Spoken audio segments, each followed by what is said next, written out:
Okay, so once again, my name is Joe Attubato. I'm the Director of Counseling here at Burlington High School, and we offer the academic planning night every year, the audience being students and parents in grades 9 and 10. And we have done this now for several years, and we did just a traditional junior and senior college planning night for years.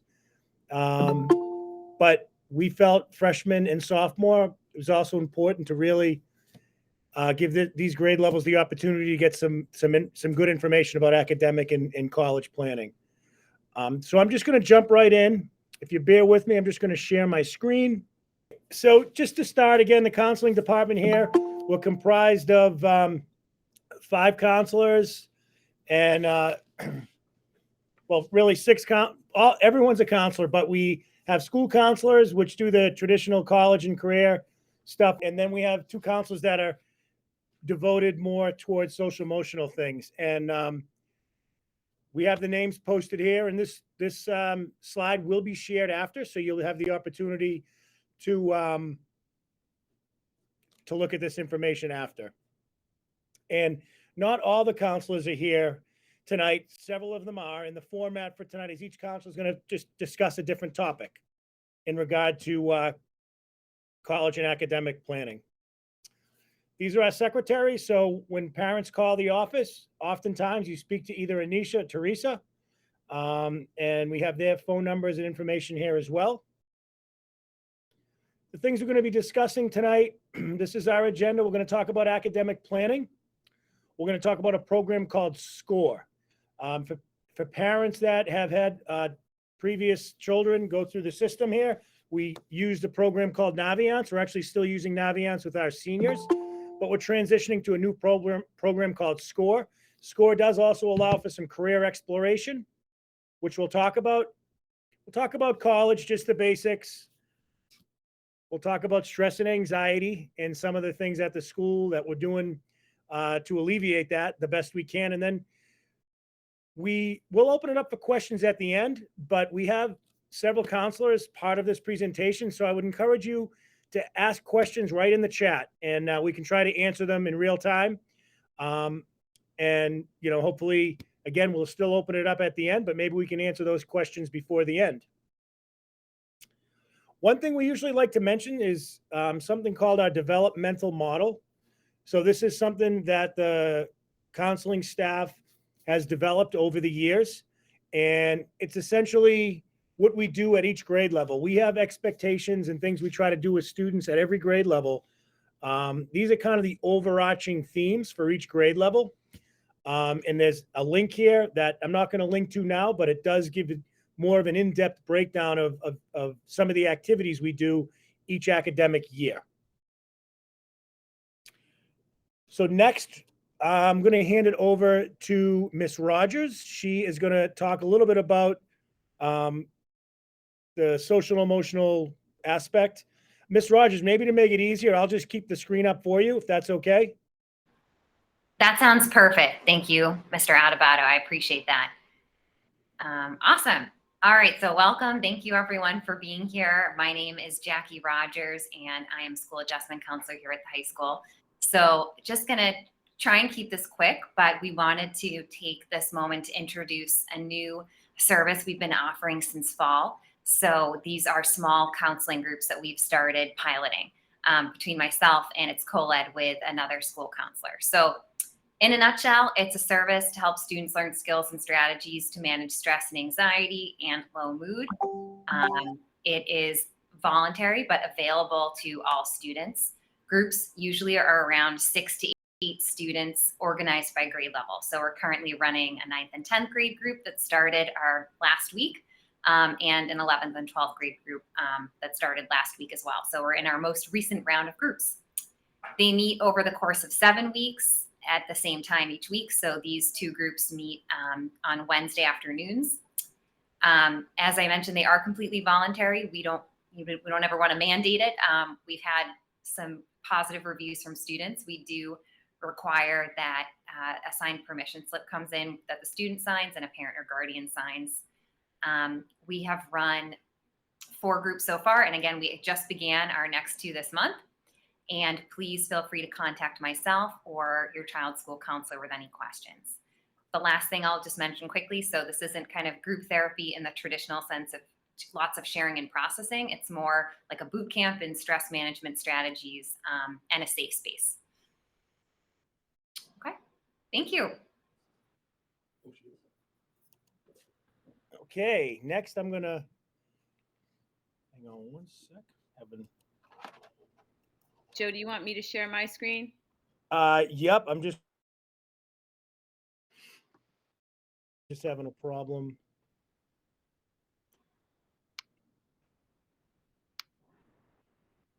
All right, Ms. Diozzi, you can take over now. Okay. So as far as the academic piece ties into this conversation, we begin to ask students in 9th and 10th grade to start thinking about what their strengths and weaknesses are. Are they planning to go to college? The majority of students at Burlington High are, but of course we recognize that not all students are on the path straight to college out of high school. And then we also ask them to think about a possible field of study, what a college major is, what they might be interested in exploring in terms of careers. That can also sort of come up in terms of the classes they take, which I'll talk about in the next slide, and different clubs. And then we also want them to think about what they don't want to do. Sometimes part of this process is ruling things out. And generally these conversations take place either individually, but often they take place in small group meetings throughout the years. Right now, the whole school is focused on academic planning and course selections. We want students to be able to memorize and really truly understand the sequence of courses that we offer in all different subjects, as well as graduation requirements. We want them to consider that the classes they take can propel them into the college of their choice. We want them to focus on areas of interest and also explore new areas in terms of taking different electives and exploratories. We also want students to review their plan periodically, and that's generally yearly. And the annual course selection process that we're in now also helps with that. There are also features in Scoir that help students with this, and I think that might be discussed in a later slide. Ms. Diozzi, your screen's not sharing. If you want me to share mine again. Oh, okay. I said share. Oh, it's saying it can't. Yeah, if you could share yours, that would be great. Yep, give me 1 second.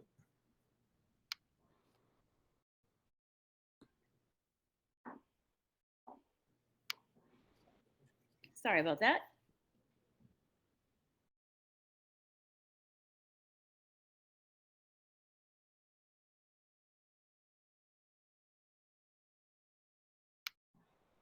And Joe, I'm on slide 10. Slide 9. And this is the timeline for course selections, which again, we already started. The teachers began speaking to the kids last week about their different classes. We had an assembly earlier we also had counselors met with each group of students at each grade. So for example, I met with all my 9th graders, all my 10th graders, all my juniors, and talked to them about course selections. And then we had another assembly yesterday to show the kids how to select their classes in Aspen. They need that yearly reminder. And currently, students have access to Aspen to put in their course selections. And this is something new this year. They each get an individual meeting with their counselor. So we started that yesterday, and we're meeting with kids during class time. They come down for about 5 or 10 minutes, and they get that one-on-one attention from us. Their window closes on March 18th, and we ask that all students have their course selections ready to go by that time. And then we spend the rest of the month finalizing changes and working out conflicts, or perhaps talking to parents or teachers about level changes and the like. Next slide, please. These are the graduation requirements. We share these with the students every year beginning in the 8th grade. They haven't changed in a while. As you can see, it's 4 years of English and math in the forms of 20 credits each. Requirements in science, social studies, 2 years of the same world language, exploratory credits, which are in a range of areas throughout the school, phys ed and health, and additional electives that the students may want to take in any area. They need 110 credits to graduate, plus an online class called Digital Citizenship. And they also need to pass the MCAS. And for both the 9th and 10th grade, they do have to pass all 3 sections of the MCAS: science, English, and math. These programs, these graduation requirements can be found in other sources online. Certainly feel free to reach out if you have any questions about them. In addition to these classes, students may also, as they get older, elect to take virtual online classes. I know those are, there are mixed reviews on that right now because they did so much remote learning. But we do have electives that they can take. They do need to be classes that we don't offer, and they're not included in the GPA. However, students find some of these classes to be really interesting because there's a wide range of classes offered. On top of that, students may also apply for dual enrollment credit at through different through Middlesex Community College and UMass Boston. The teachers have been certified to cover both credit from Burlington High and credit from the university. And you can see there's a wide range of classes in which they can earn credit. They do have to meet a little bit of criteria, but it's not that it's not that difficult for students to get free college credit through the dual enrollment classes. And we seem to be adding new ones every year. Next slide, please.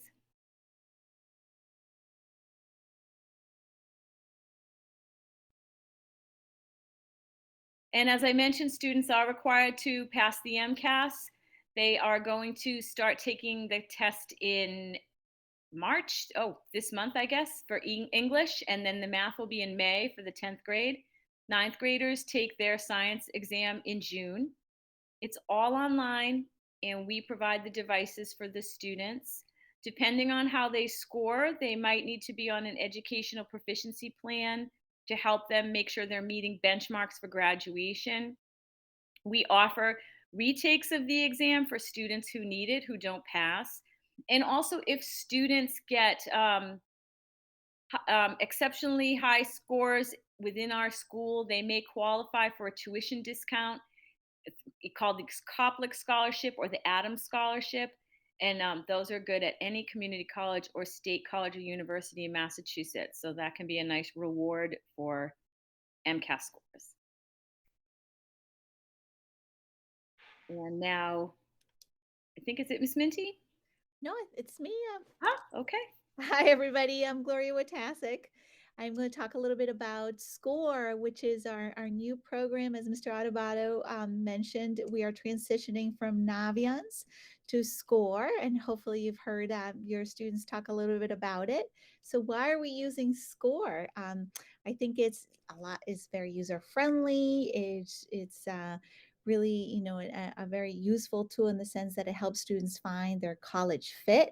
And we're going to be using the system throughout all their years here, and this is what we use to actually do our college application process, and obviously the college search piece, and then eventually the college application.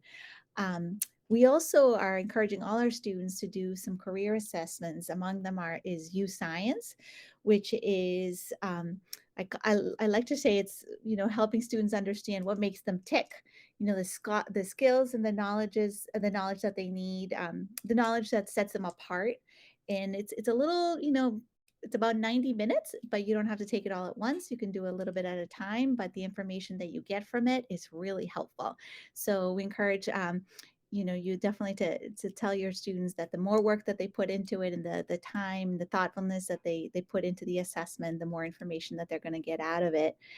So throughout, the sophomore, junior, in years, and eventually senior years, we do have them complete surveys. And again, everything will be through Scoir. So this one system is also accessible to parents. And actually could ask you for the next slide. We, through these career exploration tools, YouScience and 16 Personalities are two tools that we use. YouScience uses brain games, and 16 Personalities is what people call freakishly accurate. So if you haven't had a chance to take, I took it myself, and I get a monthly update on my my personality, my interests. I love it. I think it's really an interesting tool. It's a great way to get students to think about what things they like, and what are some some of the things that they could be really good at in the future. So you would identify preferences, and hopefully all of these conversations tied into their classes and to their electives and to things that they're doing outside of school as we finalize a transition plan after high school. So again, we hope that you encourage your students to use these tools to research, and to reach out if they have any other questions. And hopefully, they've received their information to register, to create their password, and students can use their school email or their personal email. And again, parents, feel free to make your own account. We will be sending more information, after the presentation, but there's the link on the bottom of this slide on how to sign in. And I think we can go to the next one. Could we ask you to go to the next slide? I'm sorry. Okay. So we talked a little bit about assessments, kind of taking a look at your strengths and your possible interests. We also ask our students that summertime is time to to look into possibly volunteering opportunities. Obviously, if you can get a job, we have a job board here at the counseling department office, and we get it updated every couple of weeks. We also have job shadow days, and we're actually updating our future enrichment opportunities. Some things are opening up, but there's actually a lot of virtual opportunities that are free, that if students are able to pursue those in the summer, it really helps them start thinking about what other things they may want to pursue later on. So I always say, use the time in the summers and vacations to explore those interests. And then again, all this ties in for that future, possible majors or career paths.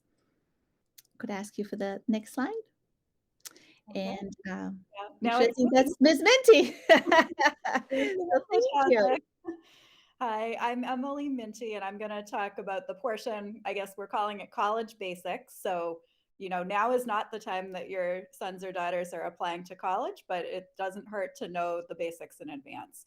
So at this stage, even in 9th or 10th grade, if they're beginning to be interested, it doesn't hurt to visit. We have so many colleges in the area, which is really fortunate. So this is a great time to just even get a taste for feeling comfortable of what is it like to be on a college campus, first of all.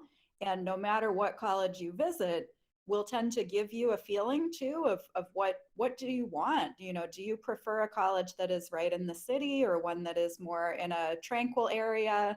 Do you prefer a place that's large and's got people crossing over each other all over the place, or a smaller place with less people?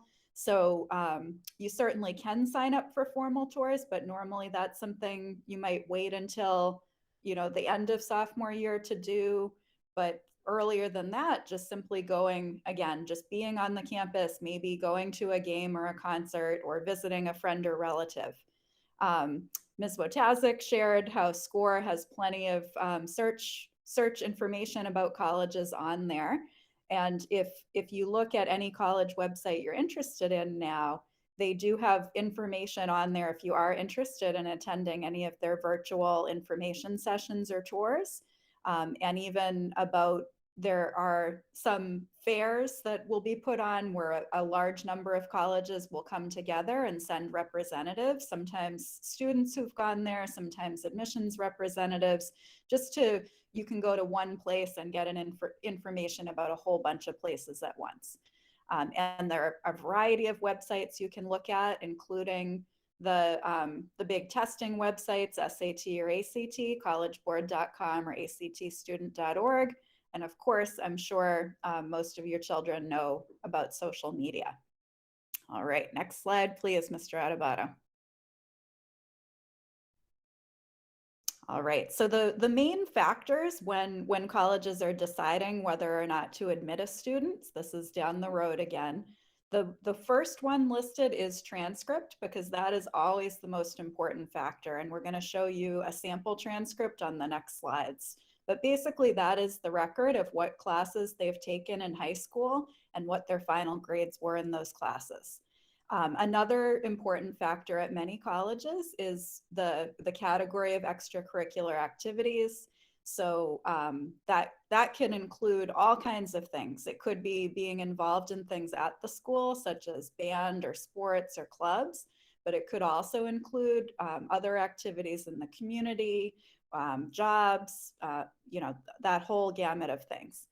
And then they usually do also require recommendations. We actually didn't list it, but they usually require the counselor recommendation even more than the teachers, to be honest. So we all will be writing recommendations for your son or daughter in that year.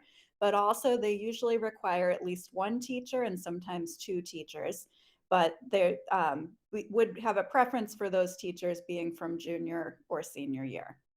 A factor that is important now that wasn't in my day, but now that there is such an online world, colleges are aware sometimes of that online presence that someone has. And it's not officially part of the application, but a student might include, if they have a website, they might list it on their application. Colleges might try to Google something about a student if they've shared information about themselves. And demonstrated interest, that's colleges like to know that when they're choosing to accept someone, that person is also truly interested in coming to that college and they haven't just applied there as an afterthought. So there's a variety of ways to kind of make it clear to the college that you're serious about them. And that category is called demonstrated interest. Partially that can happen online. Just simply through opening the emails that college sends you or looking at their website. Believe it or not, they track that stuff. And also if you go on an official tour on the campus or attend one of those virtual sessions online, they keep track of that too. And then we listed standardized tests last because it's actually been completely optional for the last couple years. Many schools this year haven't completely announced what their plan is yet for next year, but so far most that have announced it are planning to also be test optional next year. I do predict that most likely by the time the 9th and 10th graders are applying, there are going to be at least some colleges that will require standardized tests again. But even in the pre-COVID days when they were required, they were still never the most important factor of the application. All right, I am finally ready for the next slide. So this is that sample of the transcript. The very top portion, just has the student's name and address and our high school. And it does on the that box on the right-hand side, it will include their weighted GPA. So weighted GPA means that they get higher credit a little bit for the higher level of the course that they're taking. But that GPA is just the average of all their final grades from grade 9, 10, and 11 at the time that they apply to college.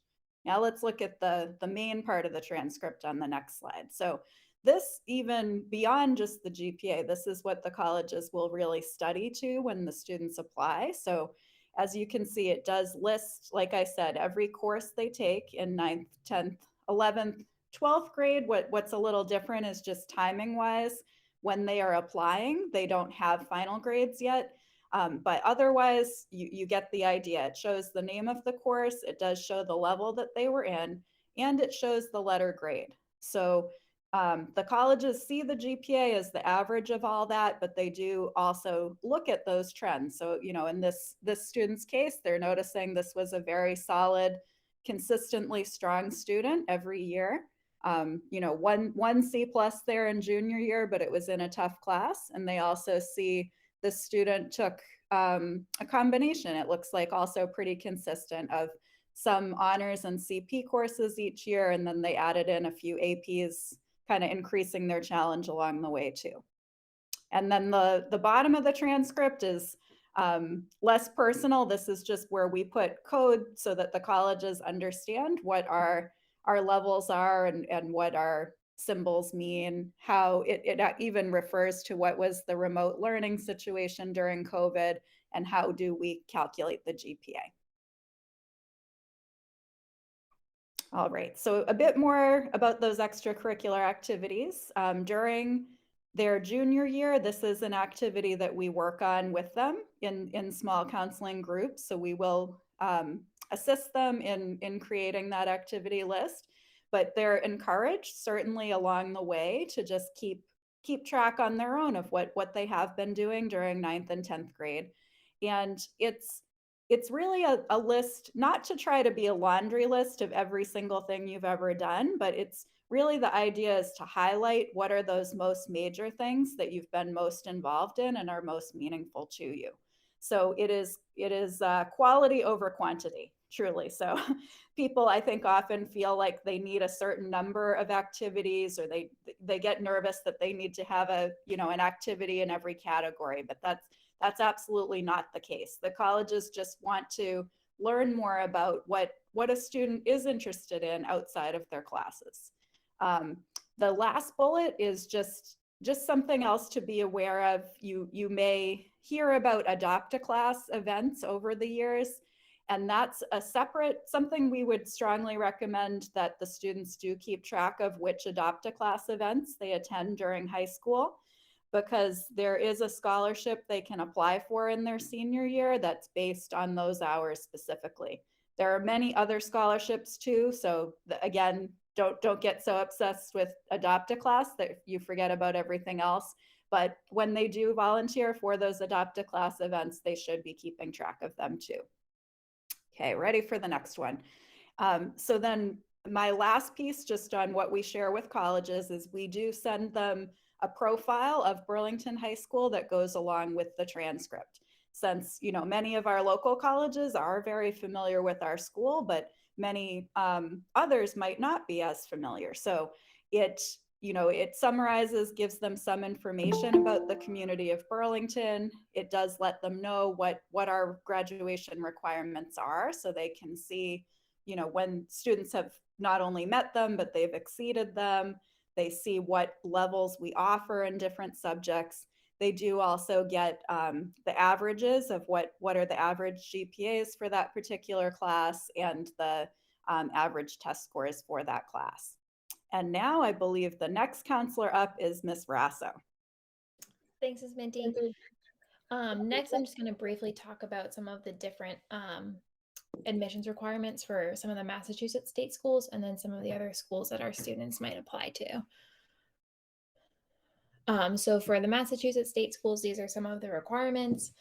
4 years of English, 4 years of math, 3 years of social studies, 3 years of lab sciences, and fortunately all the BHS science classes are lab sciences, and then 2 sequential years of the same world language class. And then some of the other schools that students might apply to that have become more competitive like to see that students are engaging in all 5 core subjects for all 4 years of high school. So that's your math, your English, your history, and your science classes. And then they also like to see that students are engaging in the world language department for 3 to 4 years. Competitive colleges also like to see that students are taking honors and AP classes in their areas of strength. So that doesn't mean that a student needs to take all honors or all AP classes to be considered for some of these schools, but that they are challenging themselves in the areas that they have been successful in. Most importantly, encourage your student to check individual college websites for requirements, because they do differ and they can differ year to year. So just make sure that you're always going directly to the source to get the information from each specific college. Thank you, and I think I'm passing it on to Mr. Attubato. Yes, thank you. Sorry, I just had to unmute. I'm going to unmute and then present my screen. All right, so I'm going to talk a little bit about standardized testing. And Ms. Minty did talk about this a little bit with the college basics section, but I did want to elaborate on it just a little bit more. Even pre-COVID, there were always lots of colleges and universities that didn't require the SATs. Fairtest.org is a website that lists the various colleges and universities that do not require standardized testing. At the moment, that list is probably at an all-time high, but as Ms. Minty said, with the current freshman and sophomore class, there's a high likelihood some of those colleges will maybe again use that as a factor in the admissions process. The registration process, we certainly help students through that process, but it's really the student's responsibility to register. You don't do it through the counseling office. Both SAT and ACT have a website. Again, you know, I think in years past, I'll elaborate a little bit on the SAT and ACT. Those are the two standardized tests that lots of colleges, most colleges will accept either or. And this part of the country, SAT is definitely the test that most students will take. But we do have a percentage of students that will take the ACT, both standardized tests, both long tests. The ACT has a science section where the SAT doesn't. So there's little differences between the two tests. And certainly the school council will talk a little bit more about that when the time comes on which test to take. If English isn't a student's first language, we ask students to, most colleges will ask the students to take something called the TOEFL or Duolingo. So these are other alternative ways for students to showcase their abilities, not using the SAT or the ACT. Again, it seems like a long time away, but January of senior year, that's when testing usually needs to be completed. Our rule of thumb here, which most students will follow, students will usually be taking the SAT or ACT spring of junior year, and then again in fall of senior year. Again, this is probably for parents or students that have graduated previously, but the SAT essay and the subject tests are no longer in existence. They've been eliminated, and we're hearing SATs, there'll be a digital option in 2024. So there are changes that are on the horizon, and we are trying to stay very in tune with that, and we'd certainly communicate that to parents and students. But I would suggest if that's something you're interested in, you could certainly do that as well. And we do try to assist with students, any students that are on free or reduced lunch, we can certainly help with the cost of the SAT or the ACT. All right, so the exciting opportunities for standardized testing will start sophomore year. So sophomores or parents that are on this call, sophomores did take the PSAT this year, and it is free for all sophomores in Burlington. So all grade 10 students have the opportunity to take the PSAT. Again, PSAT is strictly a practice test. That's it. Gives students the opportunity to feel comfortable with standardized testing, what it's like to take tests under time conditions. So that's the opportunity for them to do that. It'll be offered again junior year as well. Unfortunately, it's not free, but it is still something we would suggest to juniors to take. Again, just to practice. Then leading into junior year, students have the opportunity to take SAT in March, May, June, or August. There's lots of opportunities. And the ACT as well is offered in April, June, and August. And then AP exams. So any students that participate in our AP classes take these AP exams during the week. It's usually in May, and it's at the conclusion of the class. So it's offered in May. And then leading into senior year, again, if students want to take any of the standardized testing, SAT or ACT again, they can certainly do that. You know, I think there is a little bit of strategy to it. And what I mean by that is if a student's going to take an August SAT, we wouldn't suggest taking October. You might want to wait until November. So I think that there is a little bit of a planning aspect to it that we really try to work with students on planning that out. Same thing in senior year with AP exams. And as we mentioned before, TOEFL and Duolingo are options for students that English is not their first language. NCAA athletic eligibility. So any student that, if a student is a Division I or II candidate, college candidate, then students need to, if the school is an NCAA school, which most most colleges are, students need to meet the NCAA clearinghouse requirements. So what that means is if a student is going to receive an athletic scholarship, they need to abide by the expectations of NCAA. And this clearinghouse makes sure all students are taking the appropriate classes, and they will review the classes. The classes that are approved for Burlington High School are posted on the NCAA website. And I would hope that would be something you could talk to your son or daughter's coach about. But again, I would encourage you to take a closer look at that, especially if your child is going into Division 1 or 2 sport. Division 3, the NCAA clearinghouse is not needed. And just a side note, the NCAA does not recognize business classes, computer science, art, music, things we all see is important, but the NCAA does not recognize those in their clearinghouse. So it's usually math, English, history, science, and world language only. So again, something to be aware of. And then what are some things 9th and 10th graders could be doing right now? One big thing is we're right in the midst of course selection. So those discussions with your parents, with teachers, counselor, all the counselors are meeting with every student this year, as you heard. But really focusing in on what are the courses that I can take, that I enjoy, that I can be successful in. Grade 10 students, you did take the PSAT. Those results are available online, and they were also mailed home. Just reviewing those results. With your PSAT account, you have access to another website, collegeboard.com, which has they have some really good college search opportunities. So that can certainly be done in addition to Scoir.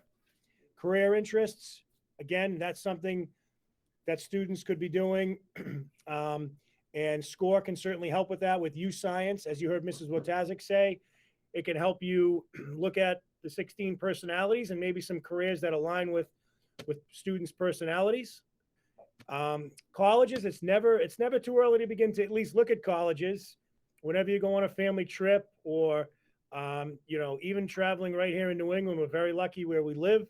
Most of the colleges and universities in this country are in the New England area. So it's a real easy opportunity to check out some different colleges and universities. Students can get a job, volunteer, explore enrichment opportunities.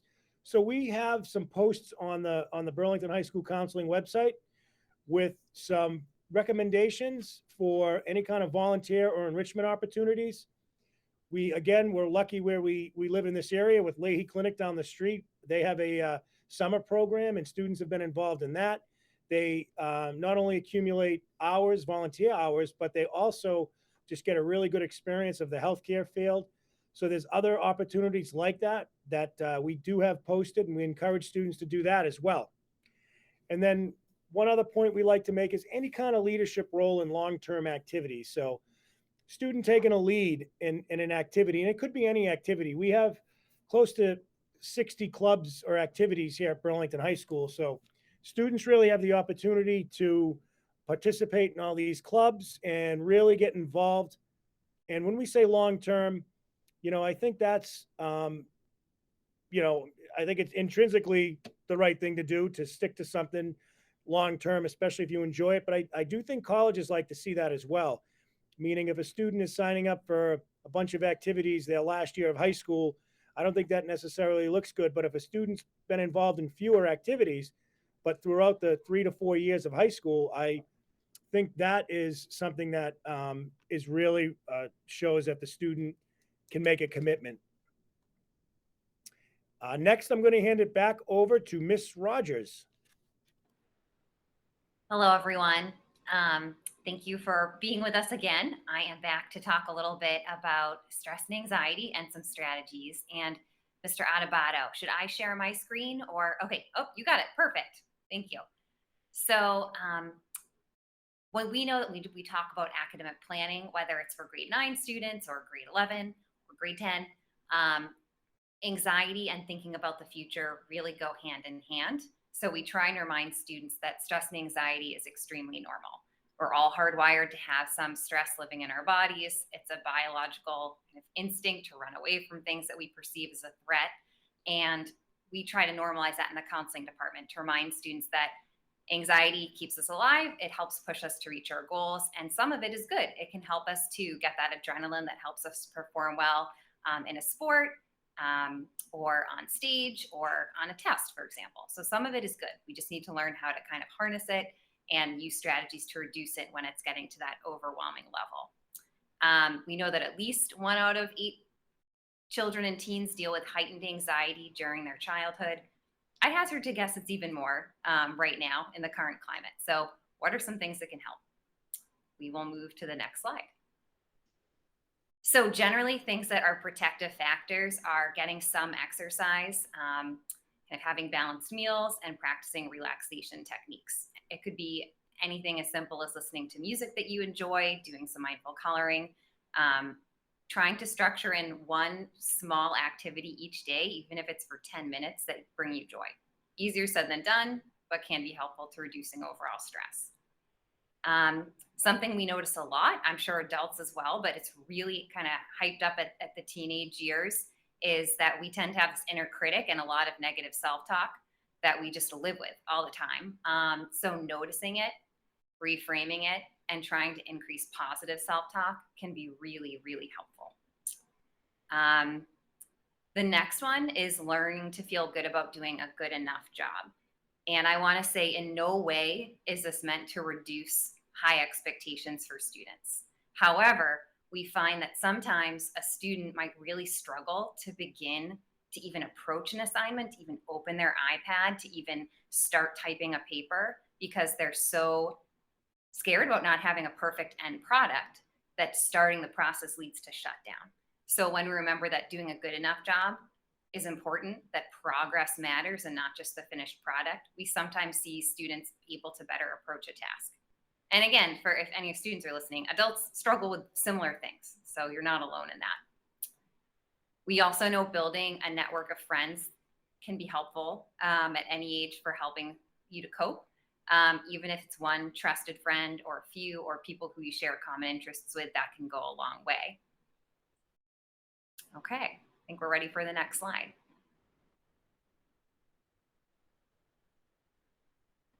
Okay. All right, so how can we as adults help our teens? This includes school staff, this includes parents, guardians, families, of course. Meeting our teens where they are at. Sometimes this one feels counterintuitive. Very quick example. I may know that a student needs math tutoring to improve their math grade.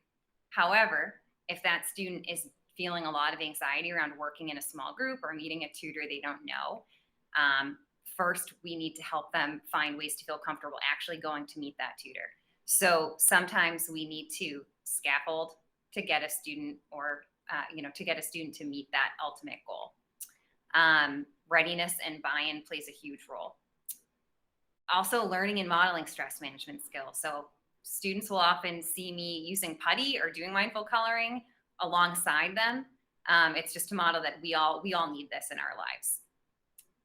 The more we as adults can support involvement in sports and other pro-social activities, the better. We find that if a student has a connection to a group at school or something outside of school, including a job that helps build esteem and broadens out their life beyond just the world of grades, that can make a really positive difference with wellness and also self-esteem. And then another one is to support teens in learning new tasks and encourage independence. So it's definitely okay to help support our teens with things that might be difficult for them. We just want to help them get to a level of independence, providing that kind of balanced level of support that's needed. Okay, and I think we're ready for the next one. And last, where can we find extra services and supports here at BHS? So you have all of your school counselors, many of whom are on the call today. We are here as the front lines kind of to meet with students and help support them with whatever they might need supporting with. We also are happy to provide referral to outside agencies for additional mental health support. And the ones that we most often refer to are Interface, which is a free service. It's a helpline you call. They set you up with 2 to 3 possible therapists. You can speak with them by phone, try and get a sense of fit. There's also Burlington Youth and Family Services, which I want to highlight as our one that doesn't require insurance, so they charge a copay based on family size and income. Leahy Clinic we also work with. Family Counseling Associates here in town has been kind of consistently providing more in-person counseling. And then Advocates, also really important to be aware of. They provide 24/7 emergency services. So if a teen or anyone actually is in distress, they can call at any time for immediate support. They can also help consult with you about additional mental health support options. And they have a location in Burlington now, so you can walk right in. And that's it. Thank you. Thank you, Ms. Rogers. I was just unmuting. So just wrapping up here, and just a couple of things. One is, if you do have questions, feel free to put them in the chat. Not sure if that's been happening. And then once we finish up and I stop the recording, I am going to throw into the chat an evaluation that I would ask you to fill out. And just the last couple slides. So parents, there are other things this year that you could certainly participate in. We will, this year, we're actually bringing back, we didn't have it last year, a financial aid night. It is in June. We're just trying to iron out the date. It's going to be virtual, not live. And we've worked with an agency called College Funding Services, and it's just an overview of what to expect with the financial aid process. And then fast forward next year on this time, we'll have a junior college planning night that we encourage students to attend and parents. And on our website, you can actually link up to all the different events that the counseling office has throughout the school year. I would encourage you to check that out. It is on our website, linked up. We just last week had a course selection process breakfast where we talked specifically about the course selection process and what to expect with it. And again, we just encourage parents to take a look at that.